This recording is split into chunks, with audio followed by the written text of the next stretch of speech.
Обзор квартиры за 1 минуту. Щит перенесли внутрь шкафа. Кухня и прихожая керамогранит на полу. В комнате ламинат.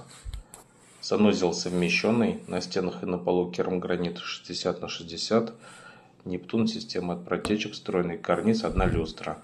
На кухне точные светильники, люстра, керамогранит, фартук. Ниша пока 15. Проход на встроенную лоджию. На лоджию можно зайти с 2 сторон. Это как бы кабинет. Это от застройщика такая планировка. Ничего не меняли. Здесь в комнате также натяжной потолок. Место для гардеробной. Плинтус дюрополимер. Стыки все зашпаклевали, покрасили. Все аккуратно.